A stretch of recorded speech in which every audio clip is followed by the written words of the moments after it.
I remember we did an in-conversation a few years ago where we spoke about intergenerational wealth planning. And from the research, they actually found that tax and the lack of planning was the single biggest cause for the erosion of wealth, which means, we all know practitioners, doctors, they are busy, they work long hours. And, people don't wake up on a Monday morning thinking about death or planning. And we often see that sometimes people plan when they're very far along their career, and then it's difficult, to structure wealth or to get the right insurance in place. So we often feel like prevention is cure. You need to ensure that your plan and your state and your financial plan is not static, but it's something that changes and adapts as you or your practice or your family changes and adapts.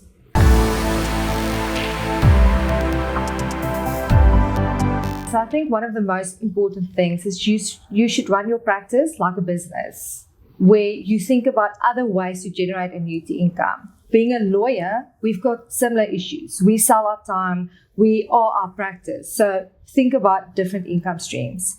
Secondly, I previously mentioned that the single biggest cause for the erosion of wealth is a lack of planning and tax. Ensure that you get specialized advice. Ensure that you get financial planners involved, that you get estate planners, that you work with proper accountants from a planning perspective. That's most important. And then thirdly, diversify, save and protect. We often tell doctors that there's no one size fits all. Each person and their situation and circumstances is unique. Therefore, you need to plan from an individual perspective. So first and foremost, generally, in the beginning, we find that doctors will start running their practice in their own name on some sort of a partnership model, which means it's simple, it's cost effective, you pay tax at your marginal income tax rate. There's very little cost involved, and we know for certainty that it's effective to start out that way. Then, once your practice starts building up and you start accumulating more revenue, then you should start looking at running your practice out of a company. Why? Because the marginal tax rate of a company is lower than the maximum marginal tax rate of an individual. You're also going to start acquiring more assets in the practice. You might buy the property you are practicing out. There's equipment, there's machinery, there's supplements, there's books. Then a company starts making more sense. Now, from a wealth perspective, once your practice is shooting out all the lights, then you should start looking at vehicles like a trust company structure that will house your legacy wealth assets, all the assets that will accumulate wealth, and you want those assets to accumulate wealth outside of your estate. But you have to also be sensible, because from a cost perspective, it can be quite costly. So the juice may not always be worth the squeeze. So our recommendation is start off simply and then grow from there.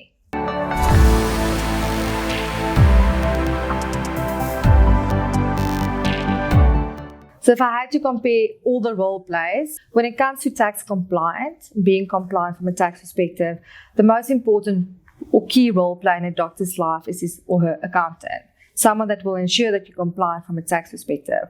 Your financial planner starts out with you when your journey starts. So when you're a young doctor starting your own practice, you need to ensure that you've got a will, that you're sufficiently covered from an income perspective, from a death perspective, from a liquidity perspective. Once you've started your journey and your practice starts making more money, and you're ready to move over to the wealth creation part or the wealth preservation part, a wealth manager will be onboarded, and they will ensure that all your hard-earned money will be protected and invested, whether locally or abroad, for the benefit of your beneficiaries. We also refer to this as legacy planning, the legacy that you will leave behind after many years of practice.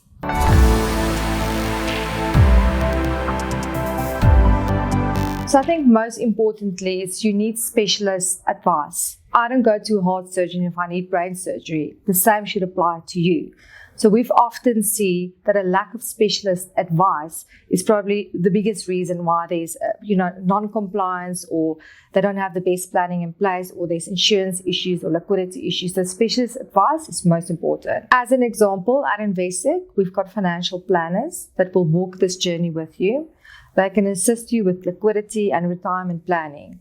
So that's always the first step, is go and speak to a financial advisor to assess your assets and liabilities, your aspirations, your goals. And from there, you will go and speak to specialists that will assist you to draft a will, because that's probably one of the most important documents that you will draft during your lifetime. As I previously said, from a planning perspective, ironically, we always start at the end.